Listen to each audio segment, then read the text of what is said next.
Boa noite, queridos irmãos. Eu desejo, do profundo do meu coração, que a paz de Jesus esteja com todos. Há uma grande alegria rever o pastor Mirko. Ele não se lembra de mim, mas eu já tive com ele há muito tempo atrás, quando eu estava começando a pregar. E naquela época eu era judeu, pastor. Hoje eu sou judiado, viu? Eu preguei na igreja do Senhor de tarde com a barba desse tamanho. Foi muito tempo atrás. Você vê, já fazem 8 anos, né, pastor? Eu fico muito satisfeito de ver o que Deus tem feito na vida do Senhor, da sua família e do ministério também. É uma honra grande, nessa noite, estar nessa cidade bonita, de pessoas bonitas. E eu tenho a missão aqui de ser um canal de bênção de Deus para a sua vida. Eu quero agradecer a Deus pela vida, quero agradecer a Deus pela salvação. Salvação, que diga-se de passagem, na minha opinião, é sem dúvida um dos maiores mistérios da humanidade. Salvação não é propriedade de denominação, não é propriedade de religião.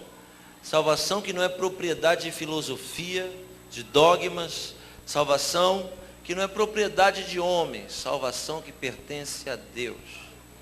Nós não somos salvos porque falamos inglês, não somos salvos porque temos os olhos azuis, ou porque somos negros. Não somos salvos por causa do tamanho do nosso cabelo, ou se raspamos ou não as pernas. Nós somos salvos por misericórdia. Eu chamo salvação de mistério, porque a grande verdade é que não há ninguém aqui que seja digno de ser salvo. Não existe ninguém aqui que possa se salvar por si mesmo. Por isso que é um grande mistério. Eu quero agradecer a Deus pela salvação. Imagine você alguém que viveu a vida inteira fazendo o que era ruim. Alguém que viveu a vida inteira fazendo o que era mal. Roubava, matava, fazia só coisas horríveis. Eu estou falando de alguém que a sociedade já não acreditava mais nele. Eu estou falando de alguém que a própria família já não acreditava mais nele. E acredite você, eu estou falando de alguém que nem ele acreditava mais nele. Mas que no final da sua vida, ouviu uma doce voz que lhe disse: ainda hoje estarás comigo no paraíso. Salvação não depende de nenhuma religião, como eu disse. Não pertence a judeus. Se você encontrar um judeu e dizer para ele que você é salvo, ele vai rir de você, vai dizer: você é salvo? Não pode ser. Se você encontrar um muçulmano, xiita ou sunita, e disser que você vai ser salvo, acredite que ele vai rir de você e vai dizer que isso não é verdade.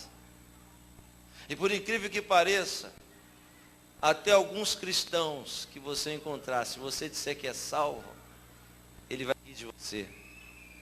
Porque ele acha que salvação é só lá e não é aqui também. Tem uns que nem nos chamam de irmãos, nos chamam de primos. Por isso eu quero agradecer a Deus por esse privilégio. Sinto nos meus ombros o peso da incumbência, da responsabilidade de ser porta-voz de Deus para vocês nessa noite. O texto que quero me embasar está no livro mais antigo da Bíblia, por favor. O livro mais antigo da Bíblia, capítulo 42. Você sabe qual é o livro mais antigo da Bíblia?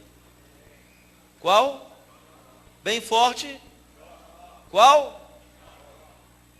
Tem gente abrindo no Gênesis por aqui, hein? O livro mais antigo da Bíblia é o livro de Jó, escrito por Moisés, que também escreveu os 5 primeiros. Só que quando Moisés escreveu Jó, ele ainda não tinha escrito o Gênesis. Moisés escreveu Jó exilado nas terras de Midian, quando se casou com Tsípora, filha de um Cohen, de um sacerdote chamado Jetra. Durante 40 anos de exílio, Jó escreveu a mais bela poesia da Bíblia. O livro de Jó é um livro poético. Moisés não conheceu Jó. Muito pelo contrário, Jó é contemporâneo de Abraão. Jó viveu há 4.100 anos atrás. Nós vamos ler o último capítulo desse livro, porque quando eu entrei aqui eu vi alguém falando de Jó 42. E o Espírito Santo me impeliu a pregar em Jó 42. E é isso que nós vamos fazer aqui nessa noite, porque Ele está no controle de todas as coisas. Quem veio ouvir a voz de Deus, diga amém. Amém. Quem veio bater papo, diga aleluia.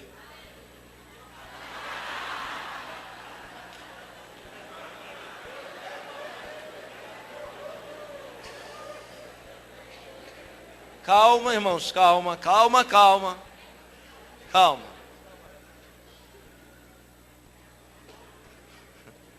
Deus ama quem é sincero. O que Deus não gosta é de quem não presta atenção.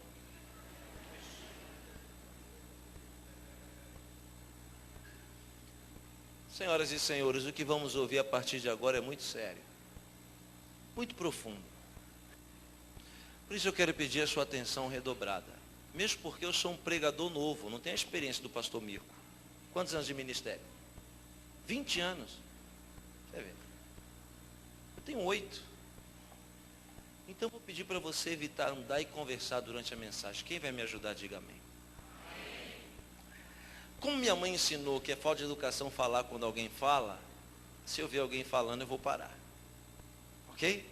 Também me disse que é falta de reverência falar quando Deus está falando.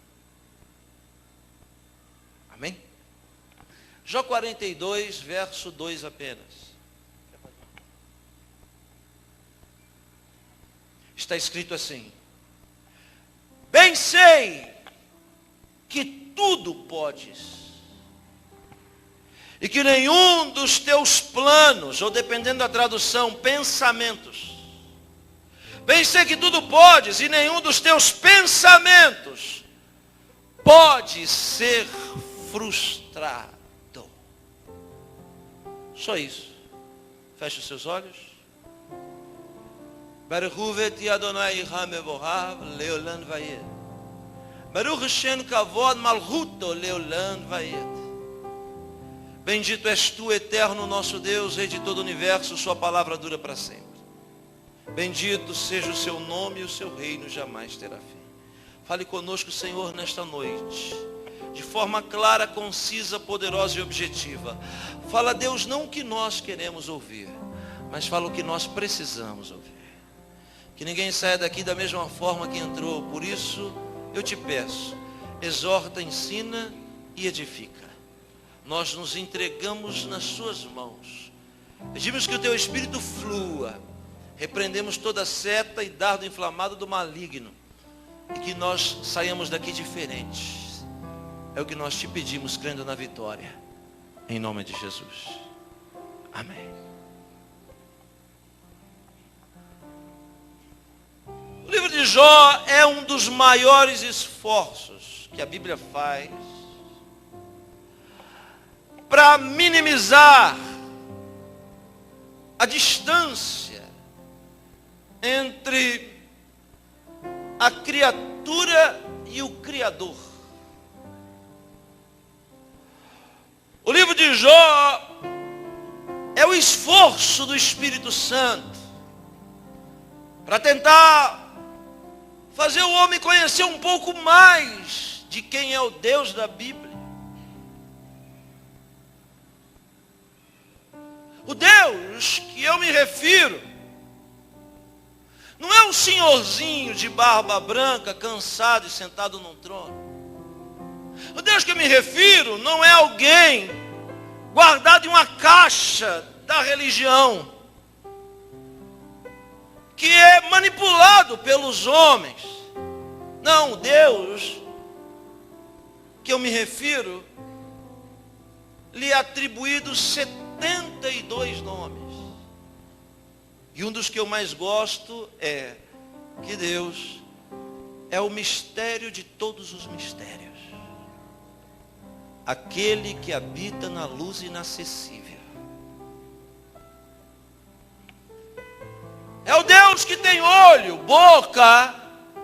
É o Deus que tem mão, braço, pé. Mas ao mesmo tempo tem forma. É invisível. É um Deus que ao mesmo tempo toma forma e ao mesmo tempo é abstrato. É um Deus inacessível ao potencial intelectual da criatura. É um Deus que não se prende. É um Deus que é daltônico. Porque para ele não tem negro, não tem branco, não tem amarelo, não tem vermelho. Para ele tudo é igual. É um Deus que não enxerga divisões e divisórias impostas pelas criaturas. É um Deus que controla tudo sem se mover. Aleluia. Um Deus que tudo que existe, existe no seu pensamento. As coisas que já existiram no passado, que nós nem imaginamos. As coisas que existem agora, que nós não vemos. E aquelas que ainda vão existir, que não estão na realidade. As três coisas, no passado, no presente e no futuro, existem ao mesmo tempo na mente dele. Ao mesmo tempo. Porque para Deus não tem passado. E para Deus não tem futuro, porque Ele é eterno. E se Ele é eterno, Ele sempre vê as coisas agora. Então quando Deus pensa ao seu respeito, ao meu respeito, Ele não pensa em nós como éramos. E nem como nós seremos. Ele sempre nos vê na estatura de varão e de varoa perfeita. A obra completa. A obra concluída. O Deus que quando vai criar as realidades, o autor aos Hebreus diz que pela fé Deus criou os mundos no plural. São três. 2 mundos de estabilidade e um sem estabilidade. O mundo de cima, onde tudo está definido. O mundo de baixo também, onde estão definidas as coisas. E esta realidade, o mundo indefinido, que nós estamos definindo com as nossas ações e atitudes. Deus, pela fé, cria os mundos. Toda a criação, visível e invisível, não é um puxadinho da sua magnitude. Sabe o que é puxadinho? Sabe ou não? Vou explicar para quem não sabe. Eu sou paulista de nascimento. Hoje moro nos Estados Unidos. Mas morei 6 anos no estado do Rio de Janeiro. Lá na cidade de Búzios, onde ainda é a nossa sede administrativa aqui para o Brasil. E lá no Rio de Janeiro é assim, quando alguém faz uma casa, para a gente não falar barraco, o filho casa, aí ele faz um puxadinho, um cômodo a mais. Aí a filha casa, e ele vai e faz mais um cômodo em cima do outro puxadinho. Eu sei que começa assim desse tamanho, mas se transforma no World Trade Center. Num grande emaranhado de puxadinhas. E o que é o puxadinho, senhoras e senhores? Puxadinho é uma extensão da casa. A criação não é uma extensão de Deus. Tudo isso daqui não é um anexo. Não é um puxadinho igual estão fazendo nos aeroportos para tentar resolver o problema da Copa. Não. Tudo que existe está dentro da mente dele. Um aleluia para o pregador continuar?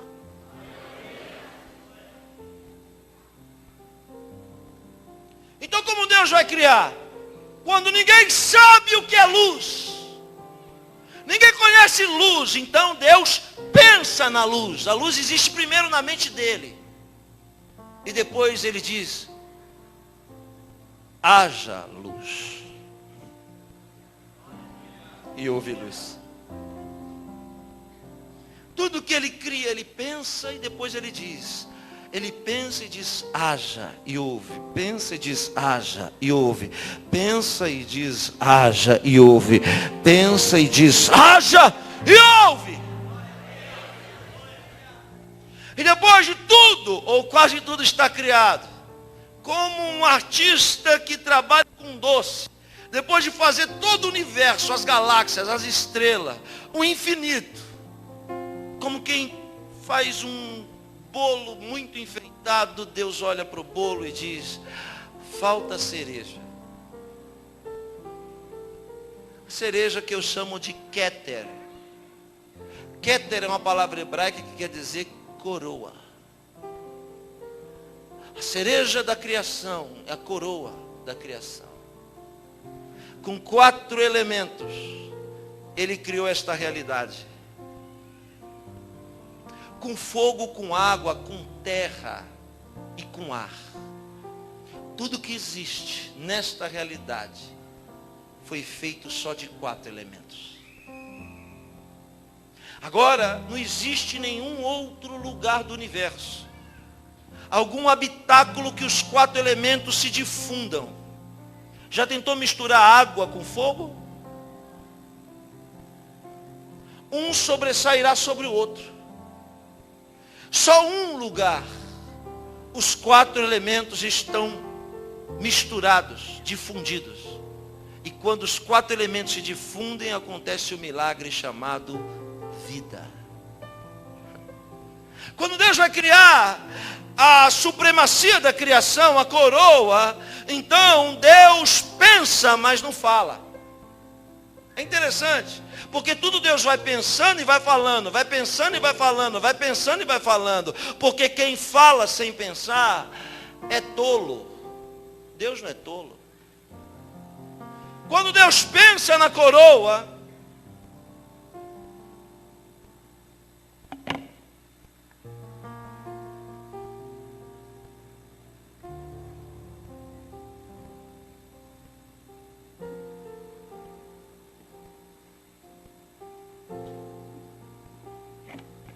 quando Deus pensa em fazer a sua obra de arte máxima, quando já existiam os anjos, os arcanjos, os querubins, os serafins, e as mais 6 miríades angelicais que os homens não conhecem, quando os universos tinham sido todos criados, Deus pensou em criar o homem, só que não falou, haja.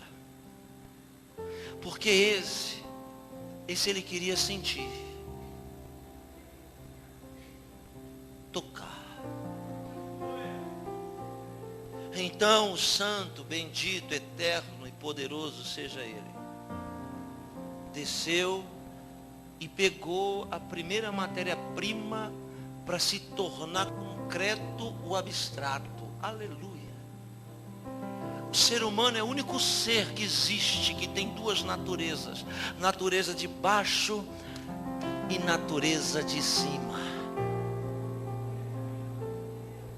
Com 2 dos 4 elementos ele faz a natureza de baixo. Ele pega o pó. Esse pó aí que a gente pisa em cima todo dia, ninguém dá nada. Porque é assim que Deus trabalha. Deus sempre pega o que ninguém dá nada e transforma em algo precioso. O santo e eterno e bendito pega o pó, mas o pó só não tem constância. Então ele junta o segundo elemento, a água, e faz o barro. O homem foi feito de barro. É assim que está escrito no livro do profeta Jeremias, no 18º capítulo. Ele é o oleiro que sabe trabalhar no barro. Só que quando Deus faz o primeiro homem, preste atenção, senhoras e senhores, daqui a 20 minutos eu saio da introdução.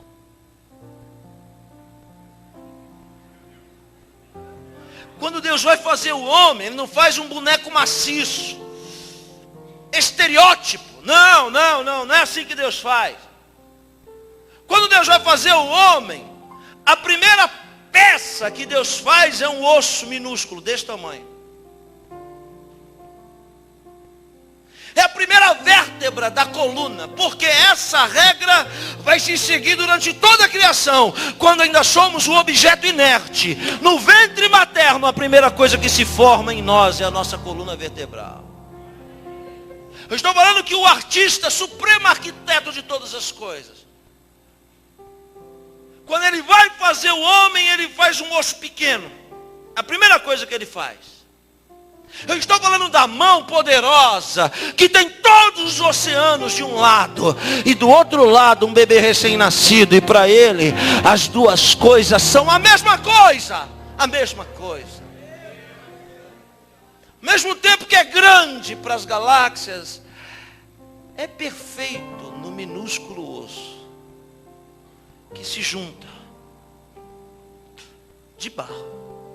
E depois de juntar cada peça daquela coluna, ele vai fazendo cada osso daquele corpo. E os anjos vão olhando e pensando, o que será que ele está fazendo? Anjo não sabe o que é osso, porque anjo não tem osso. E não entende o que Deus faz. Depois de fazer todos os ossos, desde da falange do seu indicador até o seu fêmur, ele termina a primeira parte da obra. 613 ossos compõem o esqueleto humano, exatamente o número de mandamentos que está na Bíblia Sagrada. Deus fez o homem de pé. Deus não fez o homem sentado, nem prostrado, nem caído. Porque Deus te fez para ficar de pé.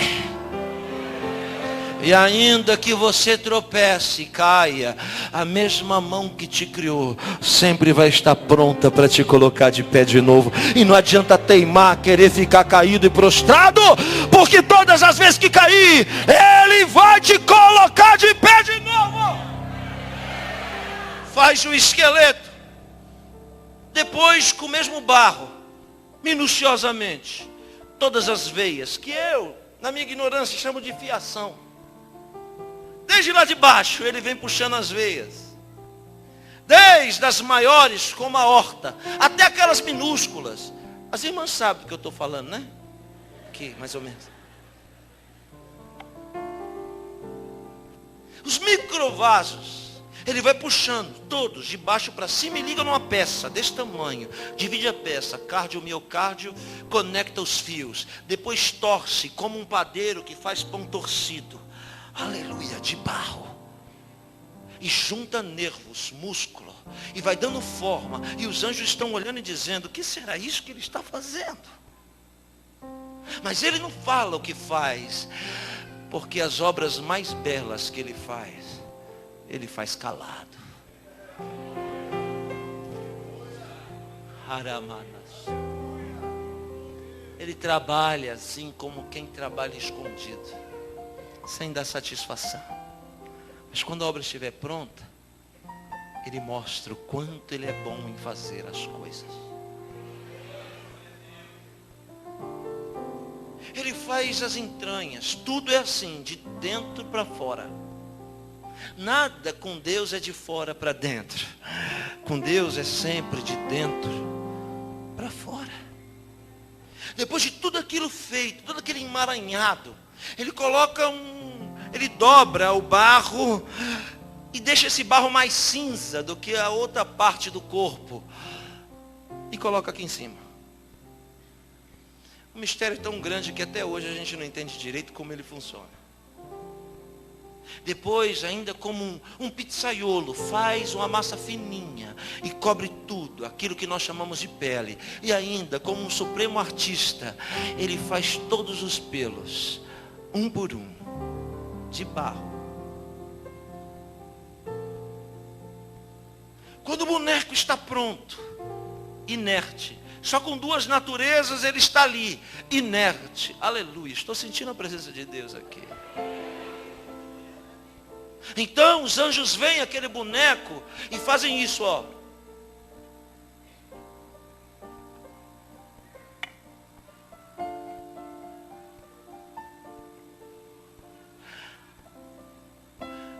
Não é que é a cara dele?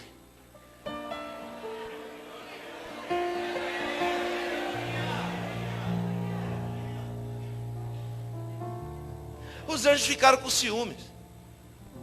Porque anjo não é aquele bonequinho de bumbum de fora e arquinho de flecha na mão voando, não. Anjos são seres bizarros, com forma de animais.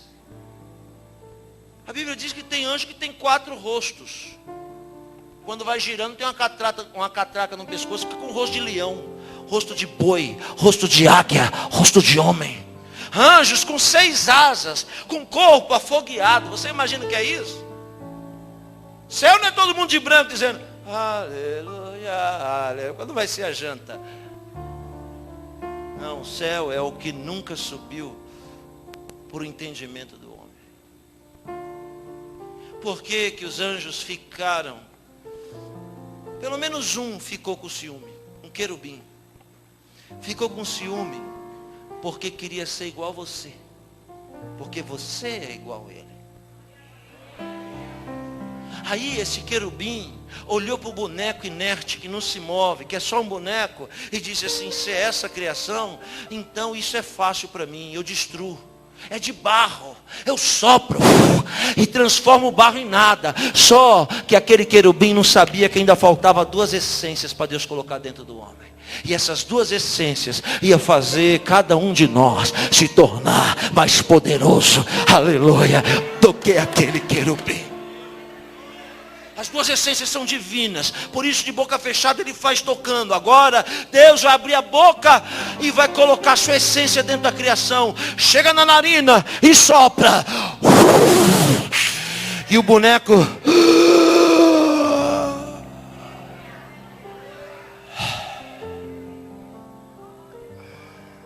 O que era barro vira carne, o que era água vira sangue. A massa cinza recebe uma fagulha. A vida é uma descarga elétrica. Seu cérebro é capaz de fazer energia para acender uma lâmpada dessa. A vida é uma fagulha, é um fogo. E o sopro da vida que nos faz seres viventes. O livro de Jó é esse esforço de mostrar esse mistério. E lá ele diz: bem sei que tudo podes, e nenhum dos teus pensamentos pode ser frustrado. Sabe o que eu estou dizendo? Eu estou dizendo que Deus tem pensado a seu respeito. E Ele manda eu lhe dizer: eu bem sei os pensamentos que tenho a vosso respeito. Pensamentos de bem, não de mal. Pensamentos de paz e não de guerra. Porque os pensamentos do Senhor não são como os nossos. São maiores do que o nosso. Ouça bem o que eu vou lhe dizer. O livro de Jó é a narrativa de um embate jurídico, de uma disputa jurídica nos mundos. Parece complexo, mas não é. Preste atenção. A Bíblia diz que Deus está sentado sobre um alto e sublime trono. E esse trono de Deus é móvel. Não é fixo, é móvel. O que isso quer dizer? O profeta Ezequiel diz que existem 4 rodas de sustentação do trono. E quando ele diz isso, as pessoas acham que são rodas como as daqui da terra. Mas são rodas que giram no sentido do tempo, como um relógio, e são colunas. Essas 4 roldanas são os 4 atributos de Deus. O que é atributo? Atributo é algo que nós não temos. Nós temos qualidades, Deus possui atributos. As qualidades são extensões dos atributos. Quem está me ouvindo, diga amém.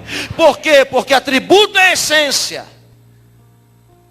As 4 colunas de sustentação do trono, que o céu e a terra fogem diante dele, são os 4 atributos que o faz ser Deus.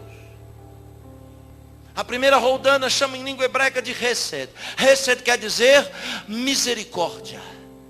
E se tem alguém que tem misericórdia, é aquele que está sentado no trono. Homens não têm misericórdia, homens são políticos. O segundo atributo é a palavra Kiddushá.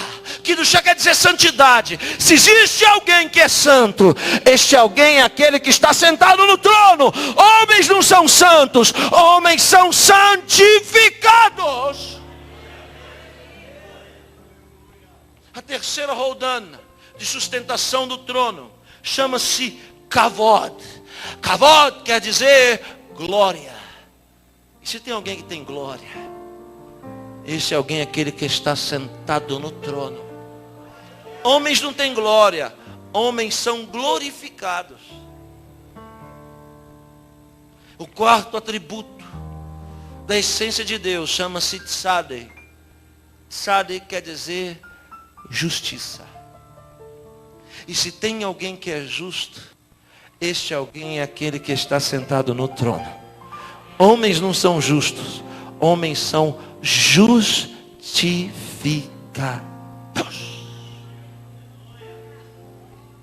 Tudo que Deus vai fazer no mundo de baixo, que é esse que nós vivemos, tem que acontecer primeiro em cima. É regra. Está escrito em Gênesis 1:1, Bereshit bara Elohim et hashamayim ve'et haaretz.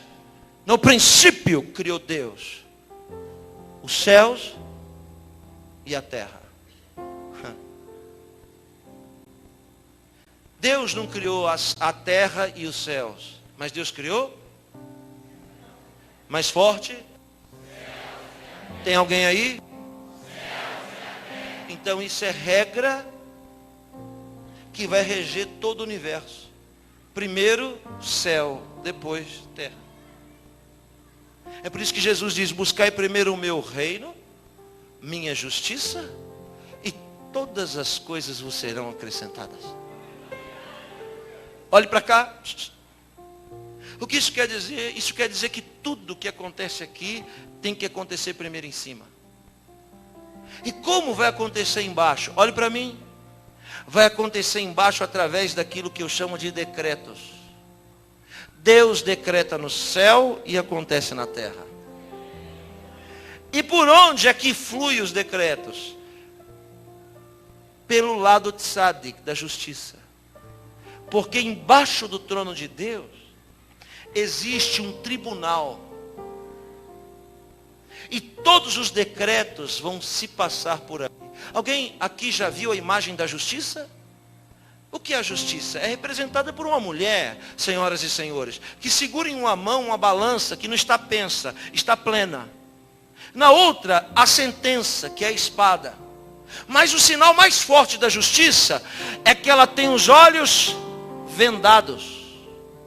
Então, a justiça só será justiça se ela for cega.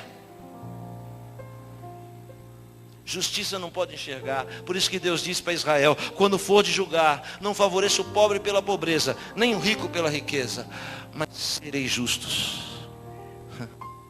O que isso quer dizer? Isso quer dizer isso, quer ver? Como é seu nome? Como? Rodrigo. Preste atenção nessa cena. Rodrigo, lembra daquele fulano? Aquilo não vale nada. Aquilo não presta. Aquilo é um cafajeste. Aquilo não paga. Aquilo não faz. Aquilo é isso, isso. Ele está recebendo informações. E dentro de nós existe um tribunal. Ele recebe informações. E o fulano, vamos colocar um nome nele aqui. Tem que ser um nome que não existe aqui. Deixa eu ver. Não vou nem arriscar. Então, Rodrigo, ele isso. Rodrigo recebeu todas as informações, eu fui embora. Se o Rodrigo absorver a informação e julgar no tribunal que existe dentro dele, ele vai ser injusto. Por quê? Porque ninguém pode ser julgado sem antes ser ouvido. Sabe o que isso quer dizer, senhoras e senhores? Que alguém pode trazer informação para você, mas você também tem que ouvir o outro lado. Porque se você julgar sem ouvir os dois lados, você vai ser injusto. E se você for injusto, também dessa forma vão te julgar. Se você é daquele que só ouve um lado e não ouve o outro, no dia que você for julgado, só Satanás vai falar. Porque foi assim que você julgou. Então quando Deus no céu vai decretar vitória para alguém na terra, vai passar por um tribunal, debaixo do trono. na esfera da tzadik, da justiça. Quem quer que eu pare, diga amém.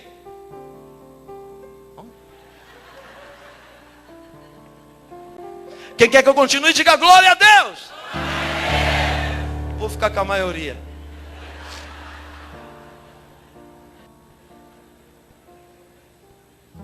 Quando Deus vai decretar a vitória para Mariquinha, lá no céu, Deus diz assim: eu vou abençoar a Mariquinha. Você acredita que esses dias eu fui falar Mariquinha e levantou uma irmã? Sou eu. Não acredita, a irmã chama Mariquinha mesmo? Ô irmã, é pura coincidência.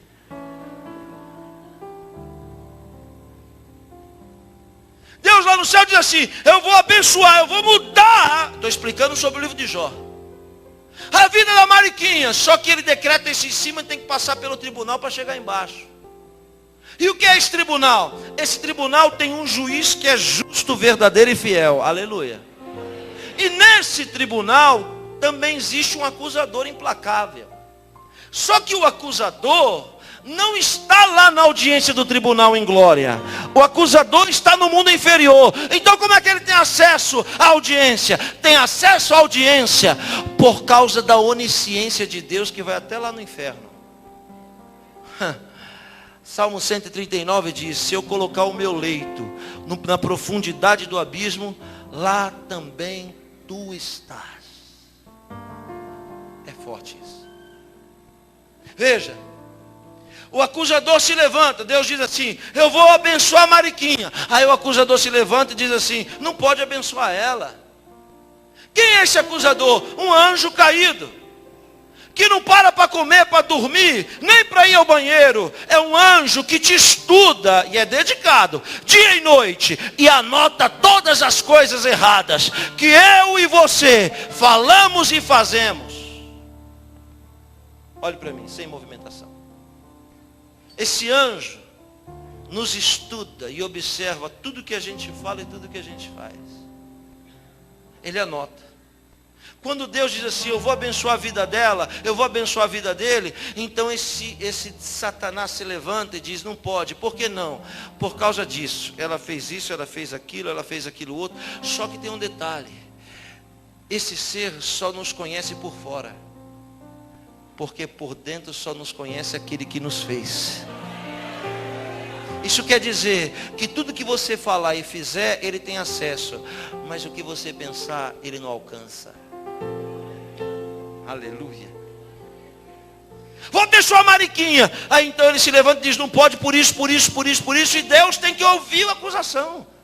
É incrível isso. Deus tem que dar ouvido para o acusador. E o acusador vai falando. Quando ele termina, Deus vai ouvir o outro lado. E no outro lado a Bíblia diz que nós temos um advogado que não perde causa. Um advogado que é justo e fiel.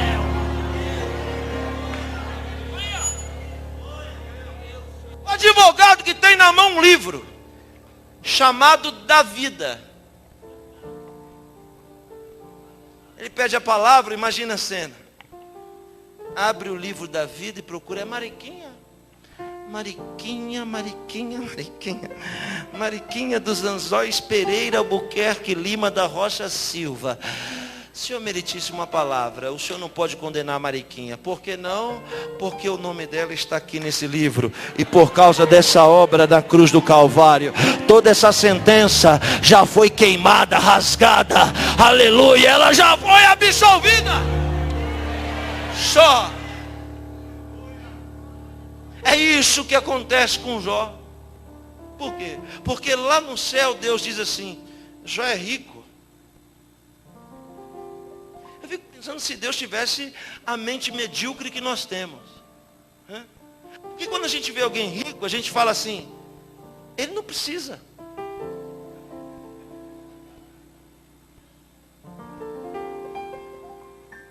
Só que a questão não é precisa ou não precisa. É só ler a Bíblia. Livro do profeta Ezequiel está escrito que quem abençoa o pobre, Deus não prospera. Se você está pensando que você vai dar dinheiro para pobre e vai prosperar, você está equivocado. Porque a Bíblia diz que quando você dá dinheiro para pobre, Deus te dá saúde. Se alguém quer prosperar, tem que dar para quem é maior do que ele. Vai entender a Bíblia, né? Deus no céu vê que Jó não é um andarilho, não é um pedinte. Jó não é um qualquer. Jó é um sheik do Oriente Médio. Uma excelência em tudo que tem, tudo que faz. Então Deus olha e diz assim, Jó tem muito, né? Mas eu vou dar mais. Ninguém recebeu? Ah, eu quero para mim. Eu vou dizer de novo, vou te dar outra chance. Jó tem muito, não tem? Tem! Mas eu vou dar mais. Ou você não quer mais? Quando Deus diz, eu vou dar mais, vou dar em dobro. Lá no começo, o adversário se levanta e diz, não pode. Olhe bem para mim. Olhe bem para mim, ouça o que eu vou lhe dizer. Se puder anotar, anota. Se não, memoriza, para não esquecer. O teu inimigo só pode tocar em 3 coisas na sua vida. E mais nada. Primeiro, ele pode tocar naquilo que você tem. Segundo, ele pode tocar naquilo que você ama. Terceiro, ele pode tocar naquilo que você é. As unhas sujas dele não alcançam mais. Por quê? Porque o santo e bendito se levanta e diz assim, você tem visto Jó? Ele disse, eu vi, mas Jó, só esse crente aí fiel, que o Senhor ama, olha só, ele vai apostar cartas. Porque o Senhor o enriquece, as coisas que tem. Se o Senhor deixar eu tocar naquilo que Jó tem, o Senhor vai ver que Jó não é a flor que se cheira que o Senhor pensa. Irmão, eu acho isso uma ousadia, porque o diabo não conhece Jó. Não foi o diabo que fez Jó. Quem conhece Jó é Deus. E os limites do homem estão dentro dele, não fora.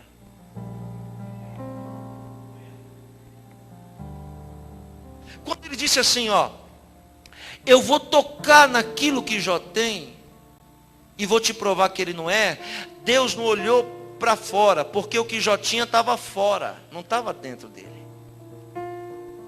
Por isso o perigo de você deixar as coisas exteriores entrar para dentro de você. Deus olhou para dentro de Jó e viu que o limite estava longe. Então Deus disse assim, ah é? Então vai, pode tocar. O adversário veio e assim, ó, um tsunami, um terremoto, coisa de 10 segundos. Você imagina alguém que viveu a vida inteira construindo um prédio e a terra treme em 10 segundos, o prédio cai? Você imaginou? O Haiti está caído até hoje. O Japão está emborcado até agora. Com 10 segundos. Com 15 segundos.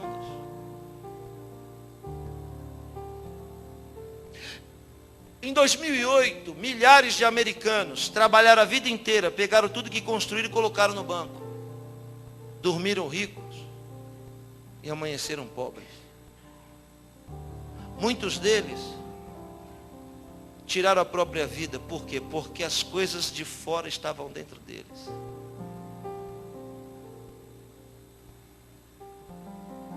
Satanás, em segundos, fez Jó dormir milionário e acordar pobre.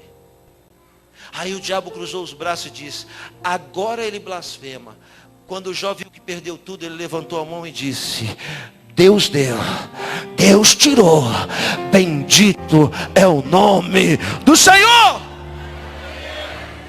Mas não deu nem bola para o diabo. Não é daqueles que dizem assim, esse diabo miserável, se eu pegar ele eu acabo com nada disso. Ele virou as costas para Satanás e para a tragédia e disse, Deus é que deu, Deus é que tirou, bendito é o nome do Senhor. Sabe que frase é essa? Essa é a frase da consciência da riqueza. Porque riqueza é uma consciência. Tem gente que tem muito dinheiro, mas é medíocre, é mesquinho. Riqueza é consciência. Consciência de quê? Consciência de que tudo o que nós temos não é nosso, mas é de Deus. Foi Ele que me deu, foi Ele que te deu. Vamos supor que você tem joia em casa. Vamos supor que você tem 5 quilos de joia, de ouro, colar. Aí você olha e diz: meu colar, meu relógio, minha joia, minha casa, o meu carro, minha empresa, seu, tudo seu. Bonitinho, bebê. Tem 5 quilos de ouro, maravilha. Quando morrer, ali mesmo, no pé do caixão já vão estar brigando para ver com quem fica com o quê. E se alguém tiver a ideia faraônica de pegar todas as joias e enterrar junto com você, eu não dou uma semana para estourar a catatumba e levar até os dentes. Sabe por quê? Porque todo ouro que existe no mundo sempre foi o mesmo. Deus só trocou de administrador. Porque a Bíblia diz: minha é a prata, meu é o ouro, diz o Senhor dos Exércitos. O que isso quer dizer? Que quem tem mente de riqueza sabe que tudo que tem não é dele, mas é de Deus, ele só está administrando. Ó Jesus pregando, dracma, a parábola da dracma. Dracma é dinheiro em grego. Jesus diz assim: um homem veio e deu dracmas para o primeiro, deu dracmas para o segundo, deu dracmas para o terceiro. Quem está me ouvindo, diga amém. Foi embora, o dono da dracma foi embora. Jesus contando uma história, preste atenção. O primeiro pegou o dinheiro, a dracma, olhou e disse assim: que legal, hein? Deve ser porque eu falo inglês. Ganhei esse dinheirão porque eu falo inglês, porque eu sou bom. Então, já que é meu, está na minha mão, eu vou gastar. Foi lá e arrebentou com tudo. O segundo é uma evolução do primeiro. Por quê? Porque o segundo olha e diz assim: estranho, né? Alguém vir dar dinheiro do nada assim. Alguma coisa tem. Como eu não sei o que está acontecendo, eu vou pegar essa dracma e vou enterrar. Alguém aqui já enterrou dinheiro?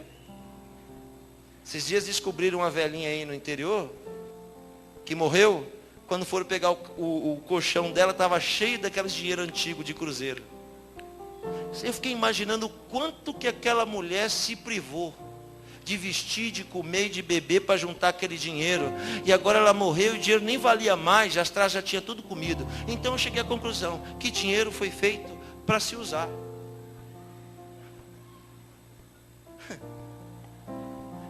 Dinheiro serve para gastar. Olha lá as irmãs cutucando os maridos. Viu? Confirmação. As irmãs deu pum. O irmão estava até dormindo já. Estava assim, tomou na barriga. O terceiro é a evolução da consciência de riqueza. Estou falando da parábola de Jesus que está ligada ao que Jó disse. O terceiro disse assim: ninguém dá nada de mão beijada para ninguém. E se esse homem me deu, isso quer dizer que ele vai voltar para cobrar. Então se ele vai voltar para cobrar, eu vou multiplicar o que ele me deu. Dito e feito, o homem voltou para cobrar. Perguntou para o primeiro: onde está o que eu te dei? O primeiro disse: não sabia que o senhor voltava. Gastei. Então ele diz: então você não tem mente para entrar no reino. Não tem consciência de riqueza para entrar no reino. Olhou para o segundo e disse: onde está o que eu te dei? Ele disse: não sabia o que estava acontecendo? Enterrei. Se enterrei, eu fiz não prestar o que prestava. Ele diz: então você também não tem mente para entrar, você não tem consciência para entrar no reino, é apartado. Aí chega no terceiro e diz: onde está o que eu te dei? O que você me deu está aqui, isso daqui foi o que eu multipliquei para compensar o que os outros perderam. Aí ele disse: vem e entra no meu reino, porque você tem mente, mentalidade, consciência de riqueza. O diabo volta para a audiência e Deus pergunta: e aí? O homem blasfemou? Não, não blasfemou. Eu toquei naquilo que ele tinha e não blasfemou. Mas se eu tocar naquilo que ele ama, ele blasfema. Apostou 2. Quando apostou 2, Deus olhou para dentro de Jó e viu que o que ele amava também não estava dentro dele. E que o limite estava longe. É muito forte isso. Aí Deus diz: então, pode tocar no que ele ama. Aí é duro. Porque Satanás veio e matou toda a família, os filhos todos. Cruzou os braços e diz, agora ele blasfema.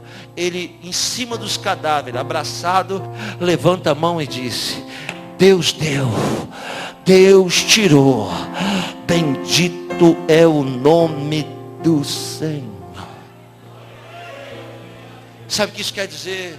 Isso quer dizer, senhoras e senhores, que nós não vamos dar conta só das coisas que temos, mas nós vamos ter que dar conta dos nossos filhos também.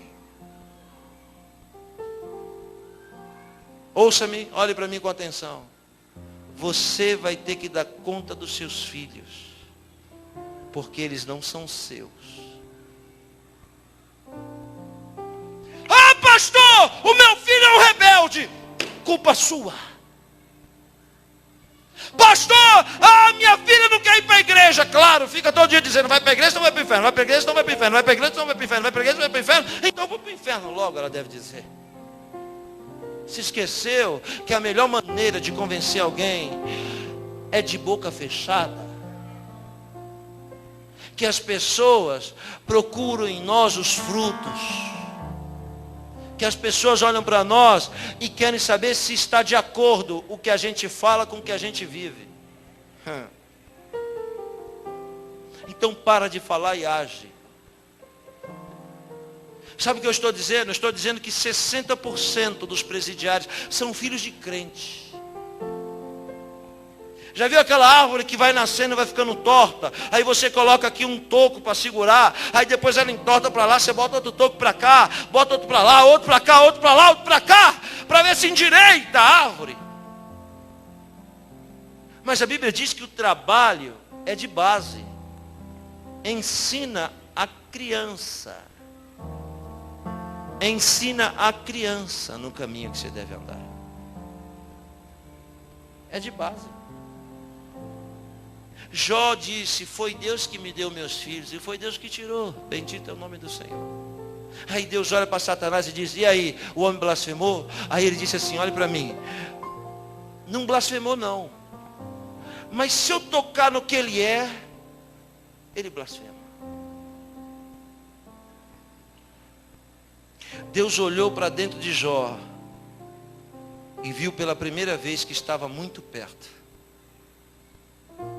E disse, você pode tocar, mas por fora, porque o que está dentro dele é meu.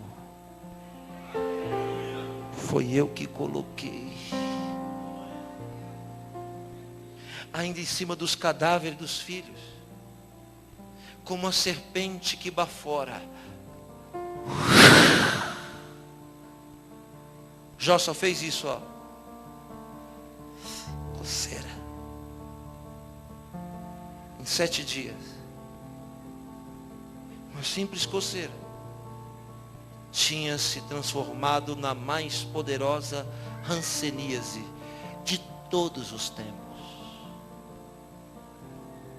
Aquela coceira gerou feridas grandes, cânceres, que minavam sangue com pus.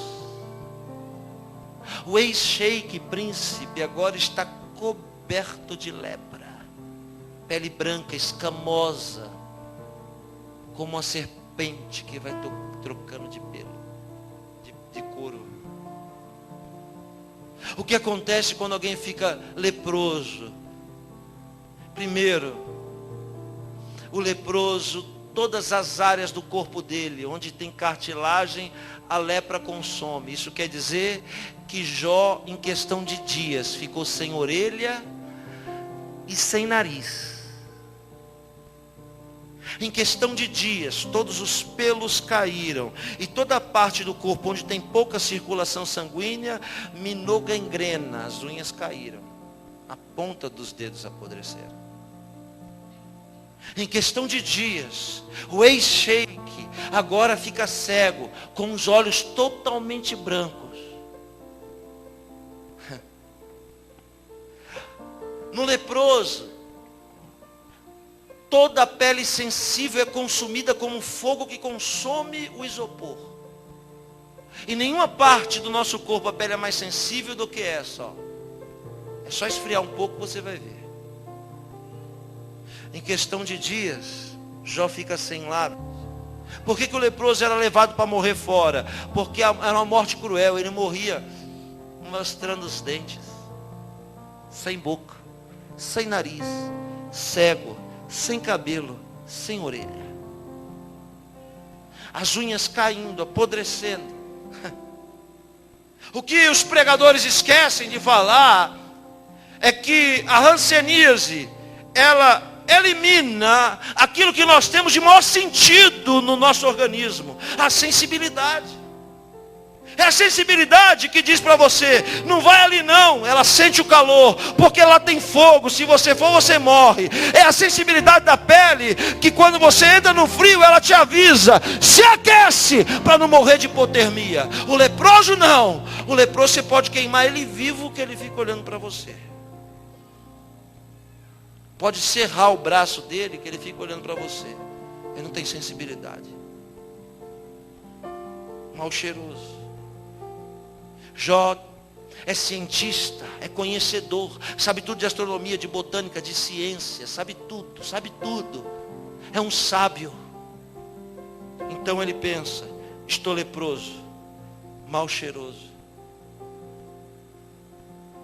E o odor da minha carniça vai atrair as aves de rapina e os coiotes do campo. Pela primeira vez, Jó se entristece profundamente. Por quê? Porque tocou naquilo que ele era. Olhe bem para mim. Nenhum homem, ser humano, pode se sentir tão verme como quando está enfermo. Por que Jó pensou, vou cavar um buraco? Por causa do odor, para não atrair os animais. Quando se pega algo podre e coloca embaixo, o odor não tem circulação. Por que Cuiabá é quente? Cuiabá é quente porque é embaixo. Por que Curitiba é frio? Porque é em cima. Então ele pensou, vou cavar um buraco e vou ficar dentro dele, para o odor da minha podridão não ir longe. Mas mesmo assim, dizem os sábios, que o cheiro da podridão de Jó chegava a 800 metros de distância, atraindo coiote, abutre. Mas a minha Bíblia diz que mesmo atraindo os coiotes e os abutres, eles não tocaram na vida de Jó. Tem uma mão levantada para receber o que eu vou dizer? Tem? Levanta a mão para receber o que eu vou falar. Pode ser que a notícia da sua tragédia, da sua dor, da sua vergonha tenha ido longe. Chegou lá do outro lado e os abutres vieram para ver o que estava acontecendo. Pode ser que a notícia, que o cheiro da sua tragédia tenha atraído muitos coiotes. É inevitável. Eles sempre aparecem nesses momentos. Mas tem uma mão ainda levantada para receber o que eu vou dizer? Eles podem vir, mas não vão tocar.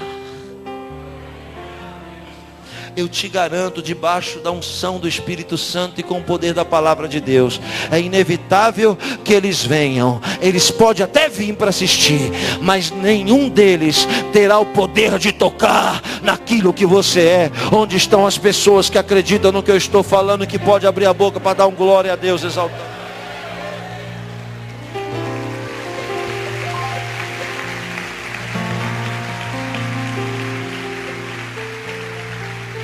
Eu também chamo, nessa explanação básica, superficial, que estou fazendo sobre o livro de Jó, eu também chamo o livro de Jó do livro das 7 vozes.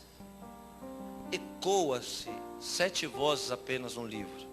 A primeira do desequilíbrio é a voz do adversário, que diz, ele não é o que tu pensa. A segunda é do melhor amigo, ele faz. A terceira é de Zoar. A quarta é de Bildade. A quinta voz é a da mulher de Jó, que chegou no buraco e disse assim, Jó, amaldiçoa o teu Deus, e morre. Eu fiquei pensando, por que o diabo não matou essa praga lá junto com os outros?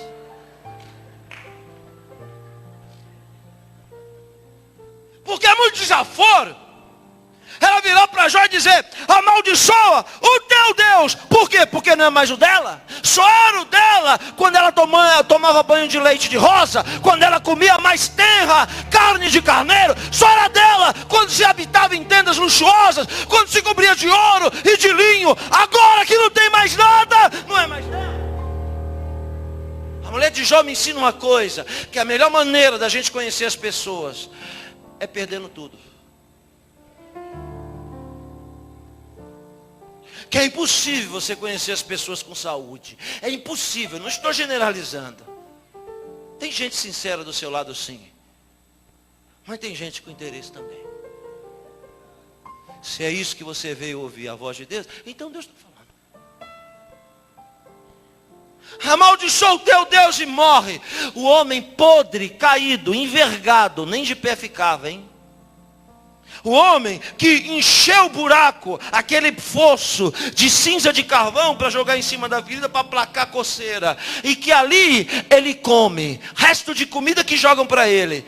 E ali ele defeca também. Como não tem sensibilidade e é cego, ele já não sabe quem é quem. Quando as necessidades se misturam, é porque a gente já está cego demais e sem sensibilidade nenhuma.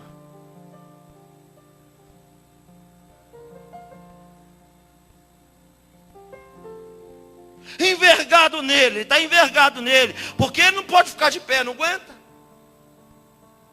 Ele inclina o pescoço e diz para a mulher assim: você fala como uma louca.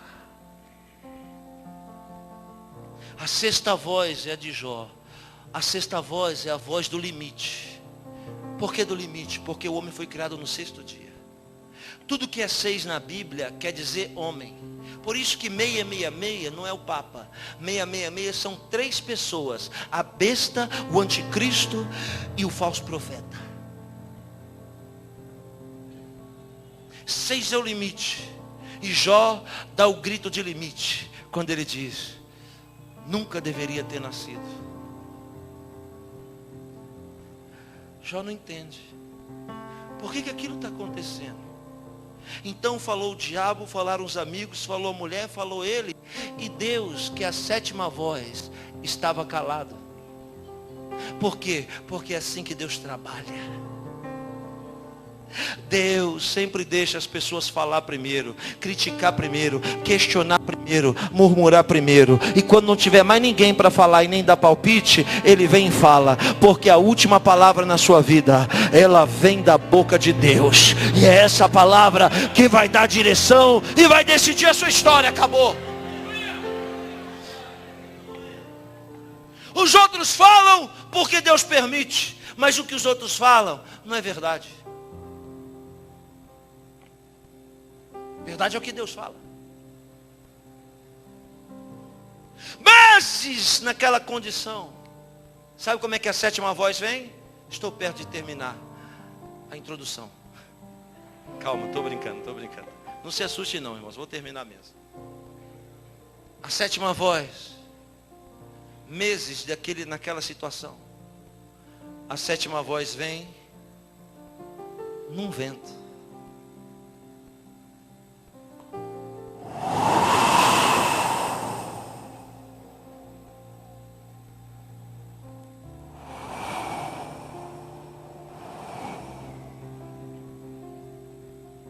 Jó cientista num buraco no meio do deserto, à noite,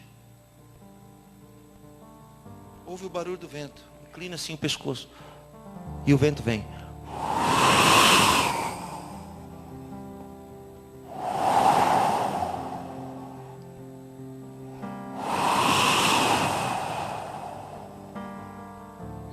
E Jó pensa: vento? Não é época de vento. Veja que Jó ouve o vento. Ele não pode sentir o vento. E nem pode ver. Mas ele ouve. Isso quer dizer que quando você não sentir e nem ver, pelo menos ouça. Porque tem gente que diz assim, eu vou lá, mas eu quero sentir, eu quero me arrepiar assim para me saber se é de Deus. E nem sempre você vai se arrepiar. Eu quero ir lá, mas eu quero ver com os meus olhos. E nem sempre você vai ver. Mas quando você não puder ver e nem sentir, ouça. Porque a fé não vem pelo que você vê. A fé não vem pelo que você sente. A fé vem pelo que você ouve. Cadáver inclina o pescoço para ouvir.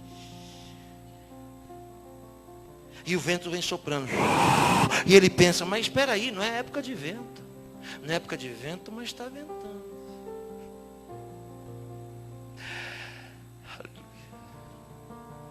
E quando ventar fora da época do vento, entenda que é Deus te avisando que Ele está chegando. Deus está chegando. Um minuto para você levantar a mão e agradecer pelo sinal que Ele está te dando. Ele está chegando. Ele está vindo. A voz que clama no deserto é esse vento que anuncia. Todo esse vendaval na sua vida é Deus te avisando. Se prepara, porque tem algo grande que está chegando para você. Eu estou lhe avisando. Algo grande, poderoso e glorioso que está vindo para a sua vida. Onde estão as pessoas? Aleluia! Onde estão as pessoas que estão entendendo o que eu estou pregando aqui nessa noite? Onde elas estão? Amante corabanas e canerebanas suriama e canaras. Que Deus é esse? Que Deus é esse que se preocupa com um cadáver jogado no fundo de um buraco?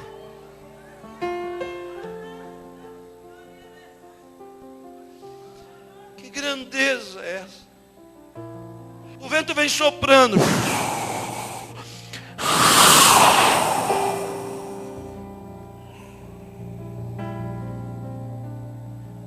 Já inclinado sobre seu próprio eixo, com o rosto no resto das comidas, as cinzas, as feridas minando o sangue pus. Na solidão, ninguém aparece para dar uma palavra para ele. É o caos. Mas o vento vem.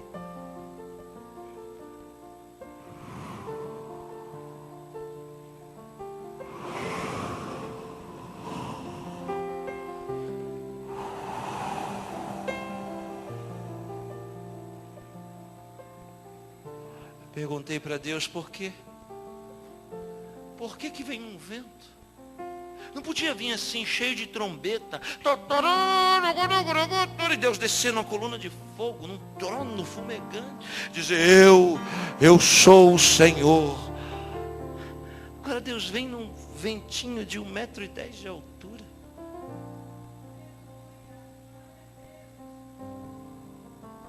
É a grandeza de poder se fazer pequeno.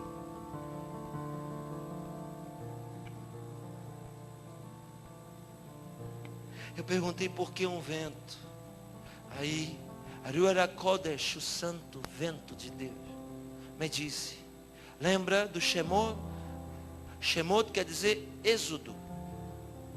Lá no Shemot, quando Moshe Avinu subiu na montanha, a Kadosh Baruch Hu vai Omer, Kadosh vai Omer, Kadosh Baruch Hu vai Omer ver Moshe Avinu. Disse assim Deus para Moisés, em cima do Sinai: Moisés, a partir de hoje eu vou morar com vocês. Moisés disse, que bom. Onde é que vocês moram, Moisés? Nós moramos no deserto. E como é a casa de vocês? Nós moramos em tendas. Muita gente não sabe, Mas Moisés falava 70 línguas. Outro dia eu prego sobre Moisés. Muita gente acha que foi só judeu que saiu do exílio, mas não foi, os ciganos também saíram juntos. Está rindo, é verdade. Os ciganos têm os mesmos costumes dos judeus. Porque saíram juntos, foram libertos juntos, aleluia. E Deus perguntou para Moisés: vocês moram em quê? Ele disse: nós moramos em tendas, porque somos peregrinos. Todos nós moramos em cabanas. Aí Deus diz: então peraí, não construa um palácio para mim, porque se construir um palácio, ninguém vai me entender. Faz uma tenda para mim também, porque eu quero me parecer com vocês. Eu quero viver como vocês vivem. Eu quero sentir o que vocês sentem. Não, você não entendeu. Eu estou dizendo assim: antes de Jesus, alguém dizia para Deus: Deus, eu estou com medo. Deus coçava a cabeça e dizia: o que é medo? Não entendi. Alguém dizia assim: Deus, eu estou com fome. Deus falava: será isso, hein? Eu estou com sono, eu estou com sede. Deus não entendia nada. Aí o filho diz: espera aí, só tem um jeito de saber. Eu vou me tornar como um deles. E vou passar tudo o que eles passam. Hoje, quando alguém diz: Deus, eu estou com medo. Deus ainda não sabe o que é medo, mas Jesus explica dizendo: eu sei o que é isso, porque eu orei dizendo: se possível, passa de mim esse cálice. Deus, eu estou com sono. Deus, eu estou cansado. Deus, eu estou com fome. Deus, eu estou triste. Jesus diz: eu sei o que é isso, eu sei o que é isso, eu sei o que é isso, eu sei o que é isso. E Deus te entende melhor por causa do Filho. Por isso que Deus vem num vento. Vem no vento, porque a vida de Jó estava uma ventania só. Do meio daquele redemoinho sai a sétima voz. Por que Jó passou tudo aquilo? É a pergunta que os filósofos fazem há 3.500 anos. Jó passou tudo aquilo primeiro, porque achava que sabia das coisas. E Deus provou para ele que ele não sabia de nada. Segundo, aliás, a pior coisa que pode existir é quando a gente acha que sabe de tudo. E na verdade a gente não sabe de nada. Segundo, sabe por que Jó passou tudo aquilo? Ouça o que eu vou dizer. Porque existem coisas que só o fracasso pode nos ensinar. Existem coisas que a gente só aprende na provação e nunca vamos aprender na abundância. E terceiro, Jó passou tudo aquilo porque achava que sabia quem era Deus. Jó era aquele crente que falava que Jesus curava, mas ele estava enfermo. Que Jesus prosperava, mas ele estava na miséria. Então ele vivia da experiência dos outros. Jesus cura? Cura, mas tem que acontecer com você também. Então lá no final ele diz assim: antes eu te conhecia de ouvir falar, mas depois de tudo que passei, eu te conheço de contigo andar. Aleluia. Uma mão levantada para receber. Você está em uma escola nessa vida. Deus está te ensinando muita coisa. Você está sentindo a presença dele soprando dentro de você. Porque algumas pessoas estão com os olhos fartos de lágrima. Então o Senhor está descendo aqui através do Espírito Santo, só para lhe dizer: isso que você está passando, aquilo que você passou, é para você me conhecer melhor. É para você saber quem eu sou. Aleluia. Aleluia. Olhe bem para mim, levante as duas mãos e olhe para mim nos meus olhos. Sabe mais? Deus quis ensinar para Jó o que ele está ensinando para nós aqui. tudo aquilo que não nos mata, nos fortalece.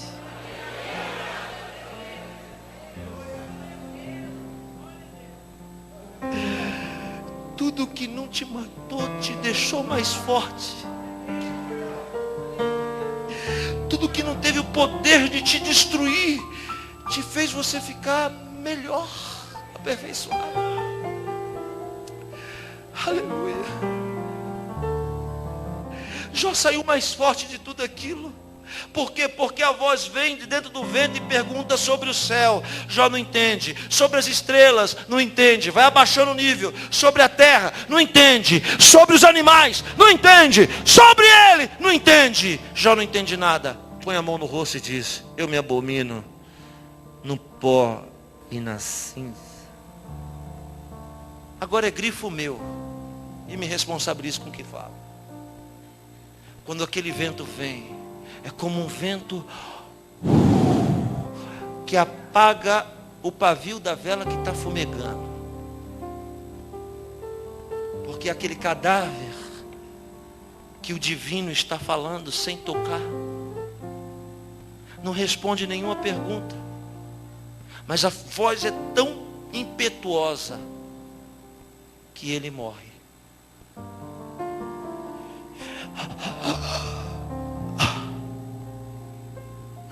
E o ser humano é o único ser que morre, mas continua existindo.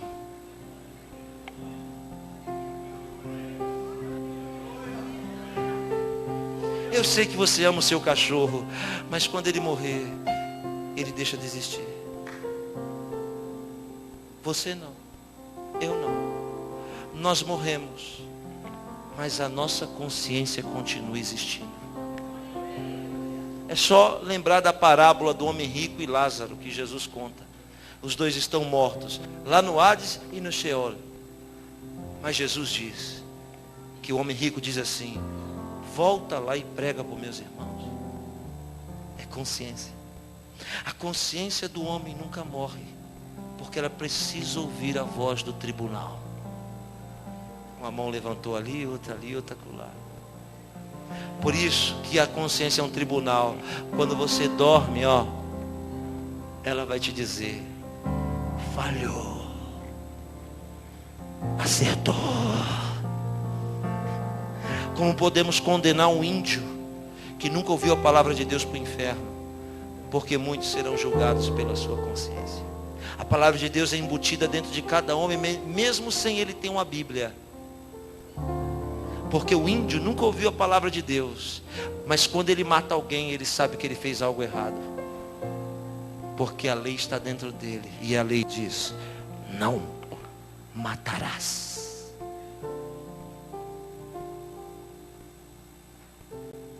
A consciência de Jó vive, mas ele morre. E o que é a morte? A morte é um sono. Porque o apóstolo dos gentios diz: ressuscitarão primeiro aqueles que dormem. Então a morte é um sono. O que é a morte? É a desconexão da consciência desta realidade. Ou seja, olhe para mim, alguém que morreu há 1000 anos atrás, no meio de uma guerra, levou uma flechada, ele estava fugindo, levou uma flechada no meio das costas, e morreu. 1000 anos atrás, ele está dormindo até hoje. Você sabe do que eu estou falando? Quando você dorme e acorda, você sabe que horas são? Não sabe. Por quê? Porque quando você dorme, a sua consciência desconecta da realidade, que é o tempo. Quando ela desconecta da realidade, que é o tempo, então você não sabe para que lado o tempo foi, você não sabe que horas são. Quando alguém morre 1000 anos atrás de uma flechada, ele só vai acordar com o código do som de uma trombeta. É a única coisa capaz de fazer ele acordar. Quando a trombeta tocar, ele vai acordar assim, fugindo, porque para ele foi ontem que ele morreu. Mas já se passou 1012 anos. Todo dia, aleluia, todo dia eu e você morremos e ressuscitamos. todo dia a gente morre e ressuscita. Morre e ressuscita. Morre e ressuscita. Vai chegar um dia que nós vamos morrer, vamos ressuscitar e não vamos morrer nunca mais. Para sempre receberemos um corpo glorificado semelhante a Ele. Por que todo dia a gente dorme e ressuscita? Dorme e ressuscita? É Deus falando, porque se gloria mortal. Não aguenta 48 horas aí. Eu não durmo nem tosquenejo. Jó morre e Deus ministra na consciência dele. Deus já fez isso com muita gente. Fez isso com Salomão, fez isso com José. Deus fez isso com Jacó, com Abraão. Porque quando a gente dorme, nós perdemos o controle da consciência. Ninguém controla a mente. E aí Deus vem e ministra. Você chama isso de sonho. Oh, estou sentindo a presença de Deus aqui. Eu vou parar. Para ou continua? Quem quer que eu pare, diga amém. Ninguém? Quem aguenta mais 1 hora, diga amém. 2? Quer matar o judeu mesmo? Você aguenta, mas eu não aguento. Vou terminar agora. Deus ministra na consciência de Jó. E a mão que fez a orelha, a pele, os olhos. Deus pegou o barro daquele deserto e fez os olhos dele abrir de novo. Você se lembra disso? Você se lembra da história de que alguém faz lama? Aleluia. E passa nos olhos, dizendo assim, ó, eu fiz os olhos de barro. Aleluia. Com a minha saliva, a minha palavra que sai da minha boca. E com o pó da terra, vai agora e se lava no tanque de Siloé. E ele se lavou e voltou a enxergar. Siloé quer dizer enviado. É o enviado de Deus que está aqui no nosso meio. Daquele vento maravilhoso, ninguém naquela madrugada. A orelha de Jó é feita de novo. De novo o seu nariz é remodelado. A sua pele restaurada. Sim, os cabelos voltaram de novo. Deus fez Jó dormir por algumas horas. Para quando ele acordasse, ele pensasse que todo aquele pesadelo tinha sido assim. E do mesmo jeito que a ferida chegou, ela se foi. Feche os seus olhos. É isso que ele te diz. Muitas feridas vieram sem explicação. Você nem sabe como. Mas ele manda lhe dizer, do mesmo jeito que as feridas vieram, elas também se vão. Você nem sabe como você conseguiu sobreviver a tanta luta. Você nem sabe como você conseguiu sobreviver a tanta guerra. Se alguém te perguntar como tudo começou, você não sabe. Como tudo terminou, você também não sabe. O Senhor está aqui lhe dizendo, foi eu. Foi eu que fiz tudo aquilo parecer um sonho na sua mente agora. Veja. Tem coisa que você já até esqueceu e nem sabe mais como é que aconteceu. Eu sou o Senhor que fecho as suas feridas. Esta é a noite que o Espírito Santo está fechando feridas.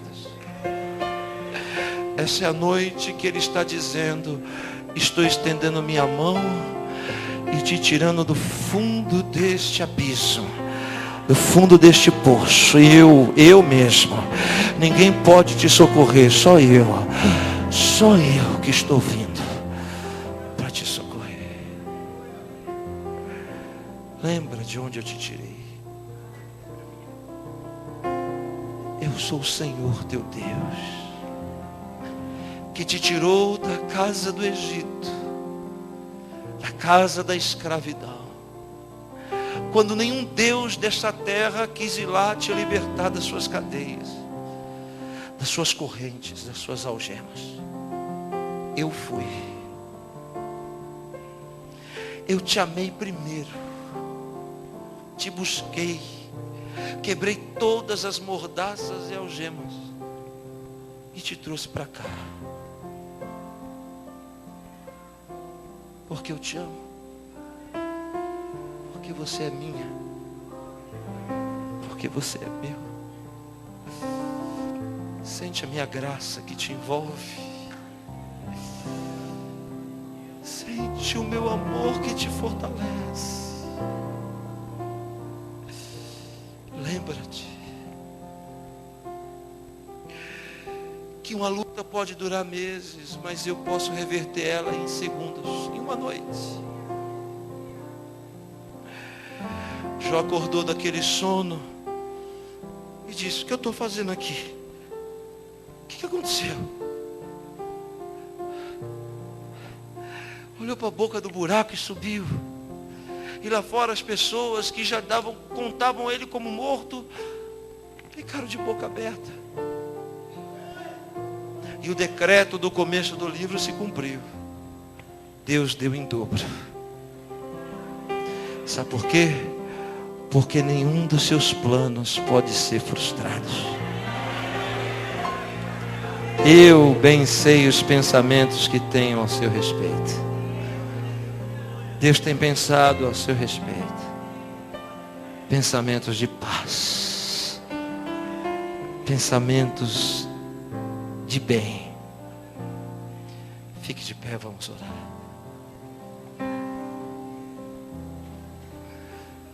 Esqueça que existe alguém perto de você.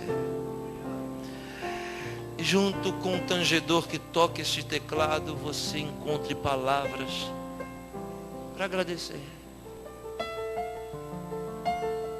Para agradecer. Tudo isso é a mente dele.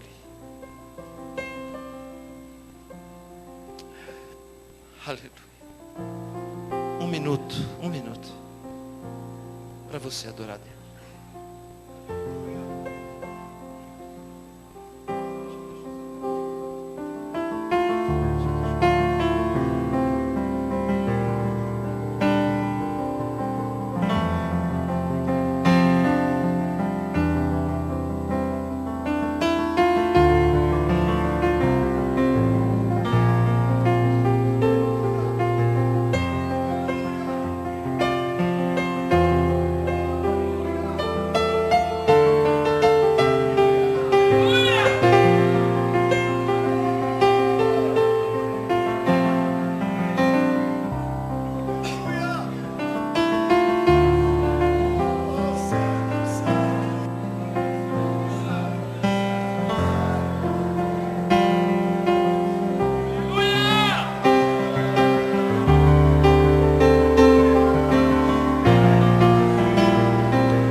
Bem sei que tudo podes. Tudo podes. E nenhuma palavra da tua boca sairá e cairá por terra. Deus colocou Jó de pé de novo. E cumpriu o que ele tinha prometido no começo. Dê um abraço em alguém que está perto de você e diga uma palavra profética de vitória para essa pessoa. Faça isso. Faça isso. Faça isso. Faça isso. Faça isso.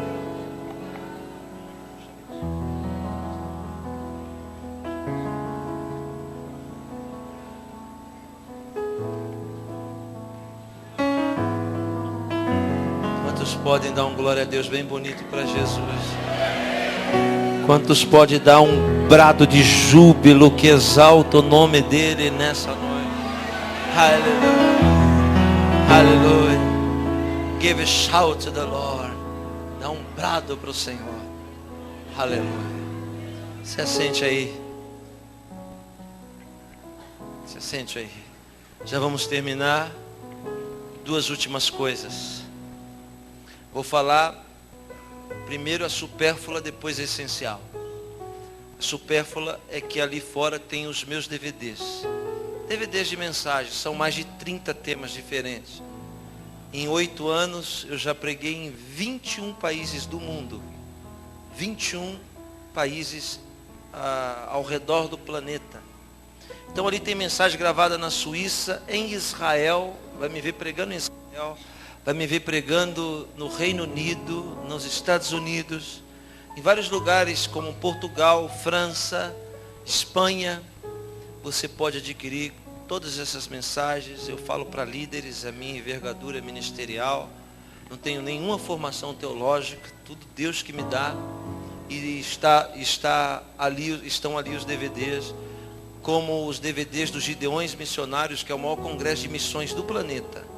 Eu preguei lá em 2009 2 vezes, 2010, 2011.